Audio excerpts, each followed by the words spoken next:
你有没有在自家楼道里留意过一个特别扎眼的现象？同一场秋末的降温，同一栋楼，同样是60-70岁的年纪，有的老人只是打了2个喷嚏，回家添了件厚衣裳，喝了一碗热汤面，蒙着被子睡了一夜，第二天照样精神头十足，拎着布袋子去早市挑挑拣拣。可另一位呢，先是嗓子发紧，接着咳个不停，一咳就是大半个月，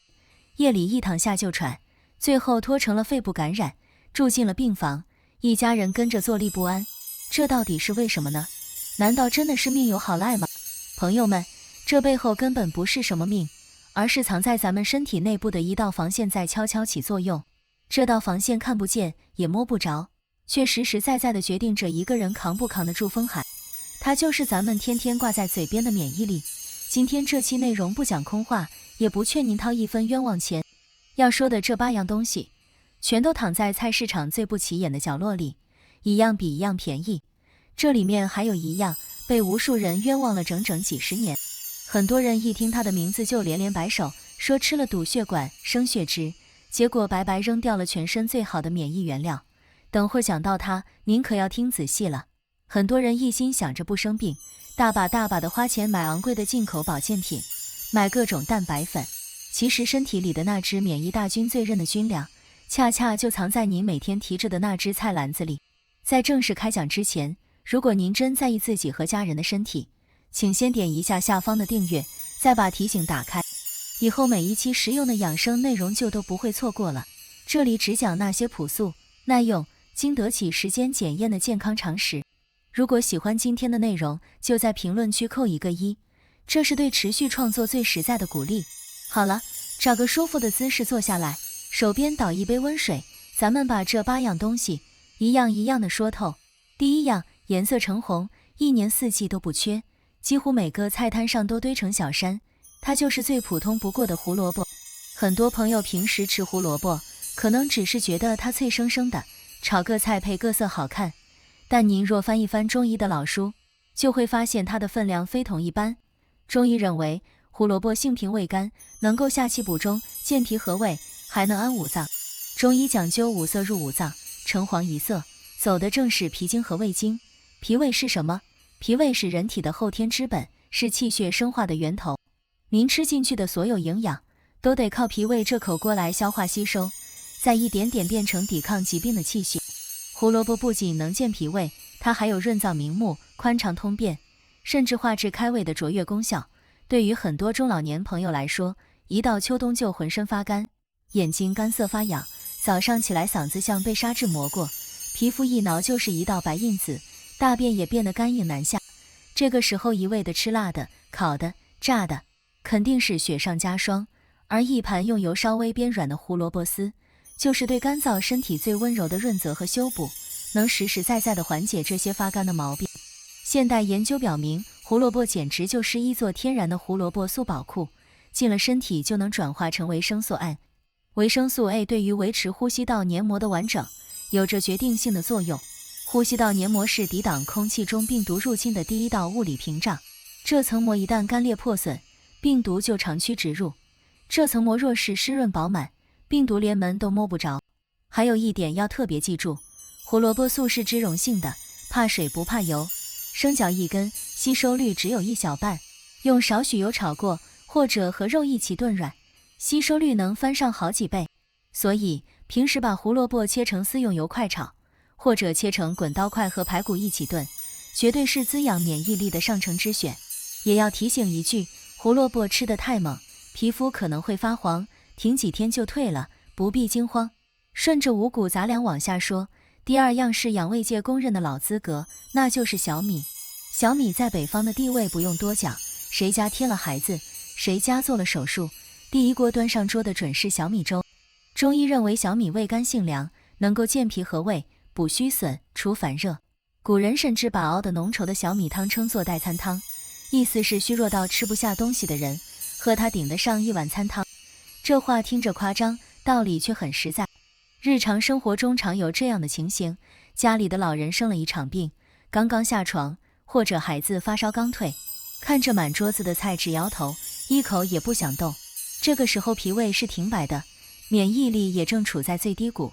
强烈建议您千万别在这个节骨眼上逼着他们喝油腻的补汤。去厨房抓2把小米，添足水，小火慢慢的熬上40分钟，熬到米粒开花，锅面上浮起一层厚厚的、亮亮的米油。这层米油最养人，顺滑好下咽，能极其温和地把罢工的肠胃重新唤醒。脾胃一开，人肯开口吃饭了，免疫系统才有源源不断的粮草可用。从营养学上看，小米里的 B 族维生素含量在谷物中名列前茅，还含有不少色氨酸。B 族维生素管的是能量代谢和神经安定，色氨酸则有助于安眠。人睡得沉，免疫细胞才修得好。很多老人夜里翻来覆去睡不着，白天没精神，一年感冒好几回，根子往往就在这里。晚饭喝1碗小米粥，或者小米加南瓜同煮，胃里暖，心里也踏实。血糖偏高的朋友注意，粥熬得越烂，升糖越快，可以把小米和杂豆一起煮，别熬得太细。第3样，一头扎进菌菇的世界。它味道浓，香气足，晒干以后一泡就出鲜味，它就是家家都吃的香菇。很多人只当它是提味的配角，觉得炖肉时放几朵就够了。可如果您了解它在免疫这件事上的分量，就会重新看它一眼。中医认为香菇味甘性平，能够扶正补虚，健脾开胃。古书里说它益气不饥，治风破血，是山珍里的上品。所谓扶正，说白了就是把身体自己的底子补起来，正气足了，邪气自然就进不了身。现代研究更让人惊喜，科学家从香菇里提取出一种叫香菇多糖的成分，它不直接去杀病毒，而是像一位教官，去唤醒和调动人体里的巨噬细胞和淋巴细胞，让这些原本懒散的守卫重新站岗放哨。这种思路和吃药压症状完全不同，它走的是把自家部队练强的路子。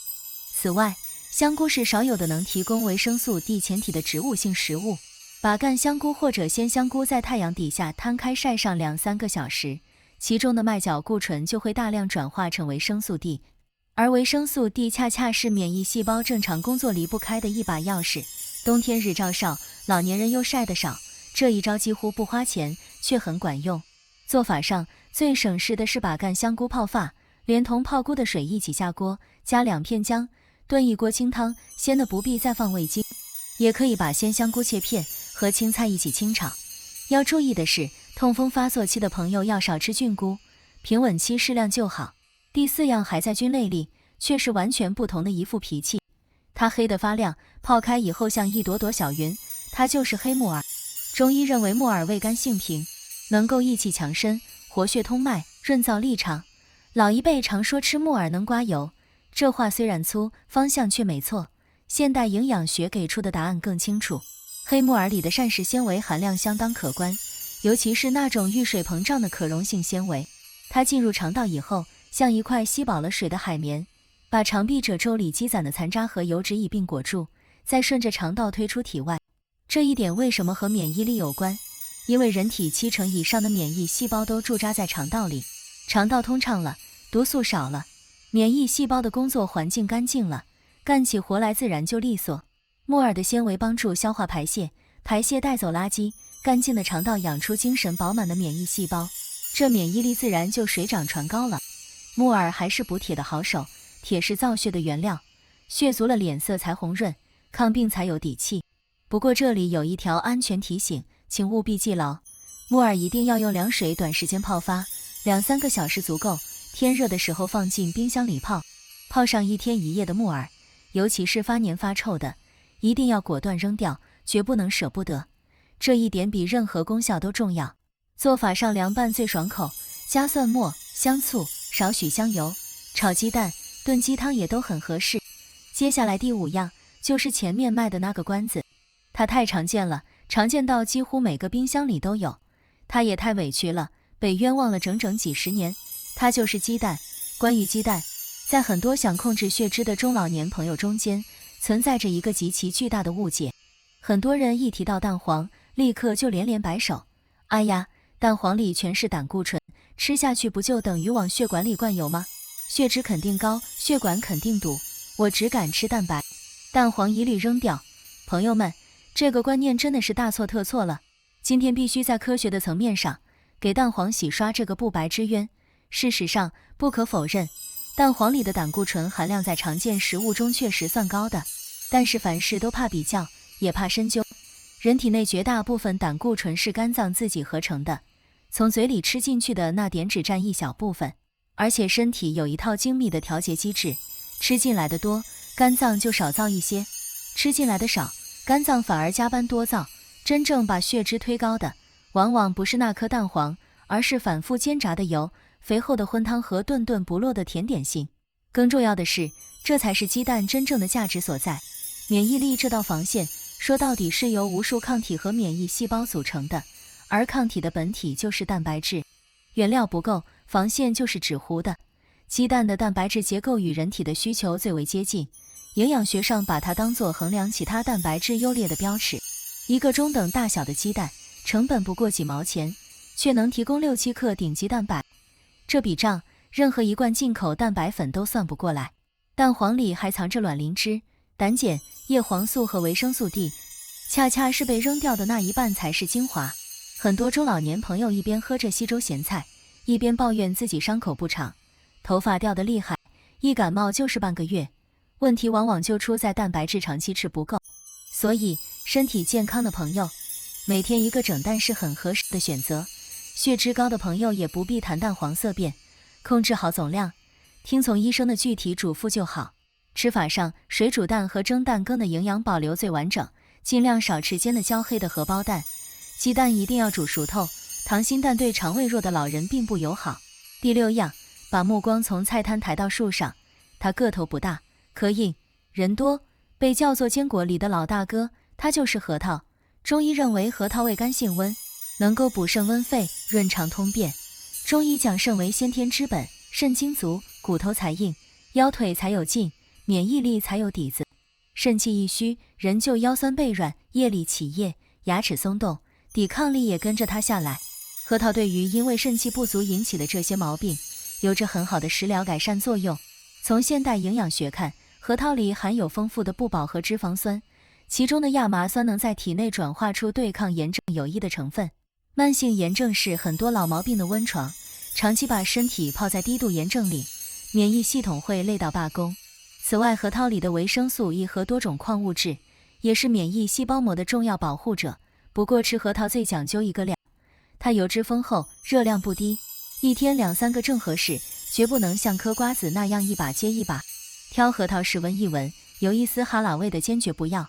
油脂一旦氧化，好东西就变成了负担。最好的吃法是原味，别选糖霜的、盐焗的。也可以把核桃仁掰碎，撒在早上的小米粥里，或者和黑芝麻一起打成糊，香得很。第7样，重新回到冬天的菜摊上。它个大，皮白，水多，价格低到让人不好意思，它就是白萝卜。老话讲得好，冬吃萝卜夏吃姜，不用医生开药方。这句话流传了几百年，自有它的道理。中医认为白萝卜味辛甘性凉，能够下气宽中，消食化痰，解毒散结。很多人一到冬天就吃得油腻，动得又少，胃里胀，嗓子里像糊了一层痰，早起要清好几次嗓子。这时候一碗白萝卜清汤下去，气顺了，痰稀了，人也松快了。现代研究发现，白萝卜里含有淀粉酶和多种消化酶，能帮着分解食物，减轻脾胃的负担。它的维生素 C 含量在根茎类里相当出色，而维生素 C 正是白细胞干活时离不开的帮手。白萝卜里还含有一类含硫的化合物，就是那股辛辣味的来源，对呼吸道有温和的清理作用。做法上有一个小讲究，想消食下气，就用它炖汤或者切丝清炒，煮软了吃。想润喉利咽，可以把白萝卜切成薄片，加一点蜂蜜腌上2个小时，含着那点汁水慢慢咽。要提醒的是，白萝卜性偏凉，脾胃虚寒，一吃凉的就闹肚子的朋友要少吃生的，煮熟了再吃更稳妥。另外，正在吃补气类中药的朋友，服药前后隔开1-2个小时，别同时下肚。最后一样压轴的，藏在干货铺子的角落里，它泡开以后洁白蓬松，炖久了满锅拉丝，被称作平民的燕窝，它就是银耳。中医认为银耳性平胃甘，能够滋阴润肺，养胃生津。秋冬的风一吹，很多人喉咙干痒，干咳无痰，皮肤起皮，这正是肺阴不足的表现。肺气足了，呼吸道这道防线才守得住。现代研究已经从银耳里分离出银耳多糖，它和香菇多糖走的是同一条路子，参与调节免疫，同时能锁住水分，滋养黏膜。银耳里的天然胶质炖出来粘稠拉丝，喝下去顺喉，还含有不少膳食纤维，对肠道同样是好事。做法上，把银耳提前泡开，撕成小朵，撕得越碎越容易出胶，加水没过，大火烧开转小火，慢炖1个小时以上，中途别频繁加冷水。喜欢甜口的可以放几颗红枣，一小把枸杞，糖尿病的朋友就别加冰糖了，原味同样润。这里也有一条安全提醒，银耳汤最好当天喝完，泡发时间过长或者放置隔夜变了质地银耳，不能再吃。朋友们，讲到这里，今天精心挑选的这8样免疫力最爱的东西，胡萝卜、小米、香菇、黑木耳、鸡蛋、核桃、白萝卜、银耳，已经从头到尾拆解得明明白白了。你要是回味一下，会发现一个非常有趣的共同点，它们里面没有一样是名贵药材，没有一样需要托人代购，全都是几块钱就能拎回家的家常物件。可正是这些不起眼的家常物件，一头连着中医说的脾胃，一头连着现代医学说的肠道免疫。中医讲后天之本在脾胃，现代医学讲70%免疫细胞住在肠道，两条路走到最后，说的其实是同一件事。当您日复一日地用这些天然的纤维、维生素、矿物质和优质蛋白去喂养自己的脾胃和肠道，其实就是在给体内那只沉默的免疫大军源源不断地送去最足的粮草和弹药。健康从来不是一件需要花光积蓄、遥不可及的奢侈品，真正的健康密码就握在您每天逛菜市场时提着的那只篮子里，握在自家灶台上的那口铁锅里，更握在您怎么安排一日3餐的清醒认知里。要想有一副结实的身板，就绝不能挑食偏食。给您的终极建议是，把这8样东西记在心里，或者写下来贴在冰箱门上。今天蒸个蛋羹，明天熬锅小米粥，后天炖一锅香菇鸡汤，大后天再来一盘凉拌木耳，让餐桌变得五颜六色，让大自然的营养去全方位地武装每一个细胞。坚持下去，用不了多久您就会惊喜地发现，精神头越来越足，换季的时候不再提心吊胆，那些老毛病也一点点松了口，这才是吃出来的健康，吃出来的底气。还要说明一句，食疗是慢功夫，帮的是根本，代替不了药物。身上有慢性病的朋友，还请听从医生的具体安排。如果您觉得今天分享的这些关于免疫力和天然食物的硬核干货，对您真的有启发，让您学到了实实在在的养生绝招，不花1分冤枉钱就能防病抗病，给全家筑起一道健康防线，在这里就诚挚地恳请屏幕前的您，动一动您发财的小手，给这条倾注了大量心血、翻阅了无数中西医资料的健康长视频点一个大大的赞。您的每一个点赞，每一条在下方支持和探讨的留言，都是最大的鼓励和肯定。更重要的是，您这一个小小的动作，能让这条充满正能量、能实实在在护住无数家庭的健康内容被更多人看到，被推荐给那些还在盲目花钱买天价保健品的朋友，让他们明白一日3餐才是最好的药方。您的一个赞，也许就间接帮了一位原本体弱多病的老人，让他找回一个安稳的晚年。同时也极其郑重地建议您，一定要把这条干货满满、关乎全家生命质量的内容，一键转发到您那个相亲相爱的家族群里，转发给一直为您操劳、负责全家一日3餐的老伴儿，转发给年纪越来越大、抵抗力1年不如1年的父母长辈，更要转发给身边那些总是加班熬夜、动不动就感冒咳嗽的儿女和亲友，让他们也听一听这8样东西的真相，学一学这套最简单、最便宜的食疗法子，尤其要让他们从心里彻底明白，要补不如食补，把饭吃对吃好，才是真正藏着大智慧的保命法宝。您轻轻的一次转发，传出去的不只是无价的健康财富和实用的生活智慧，更是一份对家人最深沉、最实在、最负责任的关爱与守护。最后，评论区等着大家。听完今天讲的这8样免疫力最爱的食物，您平时最爱吃哪一样？在家里一般都是怎么做的？有没有因为坚持吃某样粗粮或者菌菇而感觉到肠胃变好、很少感冒的亲身经历？或者在健脾养胃、给全家提高抵抗力这件事上，您还有什么独门的民间小妙招和成功经验？非常期待在评论区看到大家最真实的分享，每一条留言都会被认真的读到。咱们在评论区接着聊养生，互相学好方法，互相监督着每天好好吃饭，把这种回归自然的日子过得红红火火，有滋有味，把决定晚年幸福和全家安康的主动权稳稳当当地攥在自己手里。衷心祝愿屏幕前的每一位朋友，在往后的日子里，都能靠这8样大自然的馈赠，吃出一副百毒不侵的好身体。愿您吃得香，睡得沉，精神百倍，四季疲旺不受邪，食饮有节，起居有常，开开心心，健健康康地过好这美好的一辈子。下期咱们不见不散，再会。